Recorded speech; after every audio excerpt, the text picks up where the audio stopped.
কর্মব্যস্ততার ফাঁকে ঈদের দীর্ঘ ছুটিকে উপভোগ্য করে তুলতে বিনোদন কেন্দ্রগুলোতে ভিড় জমিয়েছে রাজধানীবাসী।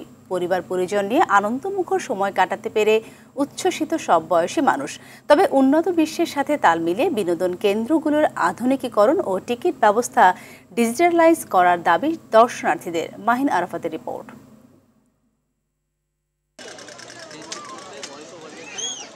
ইট পাথরের নগরীতে রাজধানীবাসীর দিন কাটে অসহনীয় যানজট আর চার দেয়ালের মাঝে। ঈদের লম্বা ছুটিতে তাই হাঁপ ছেড়েছেন অনেকেই। পরিবার পরিজনের সাথে সময় কাটানোর পাশাপাশি বিনোদন কেন্দ্রগুলোতে ছিল উপচে পড়া ভিড়।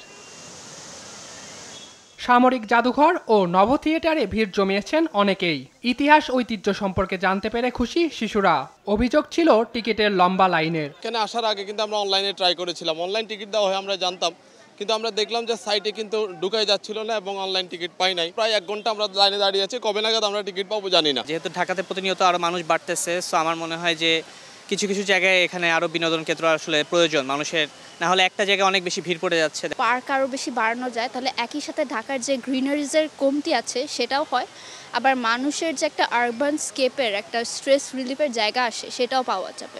আমরা যুদ্ধের সময় যেগুলি দেখি না ওগুলি দেখছি, আর অনেক কিছু দেখছি, পানির নিচে কি থাকে, অনেক ভালো লাগলো। জীবনে প্রথম দেখলাম যেগুলি মুক্তিযুদ্ধ করছে, তারপর আর্মিদের ড্রেস আর অনেক কিছু দেখছি। আমি আর বিমান জাদুঘর গেছিলাম, বিমান জাদুঘরে গিয়ে আমি মুক্তিযুদ্ধদের অনেক পুরান 71 সালের অস্ত্র দেখছি এবং গাড়ি দেখছি, এগুলো দেখে আমার অনেক ভালো লাগছে।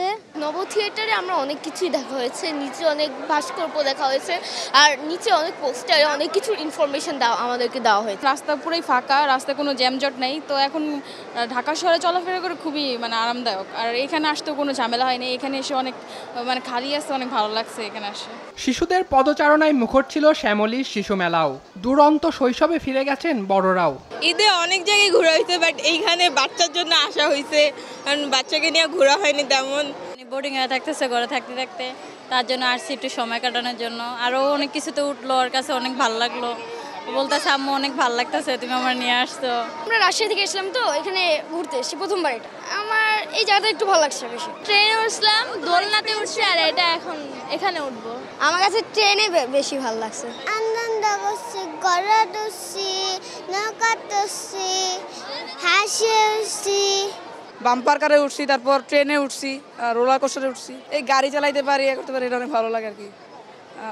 আজকেও উঠছি, সবসময় উঠি বাম্পার কারে। অন্য জায়গা থেকে একটু বেশি, 100 টাকা। আগে অবশ্যই 100 টাকা ছিল না, এই কিছুদিন আগে এটা 100 টাকা করে ফেলেছে। অনেক বেশি মনে হয়, সবার জন্য আসলে এটা পসিবল হয়ে ওঠে না। কোনো ধরনের প্রতিবন্ধকতা ছাড়া ঈদ উদযাপন করতে পেরে খুশি সবাই।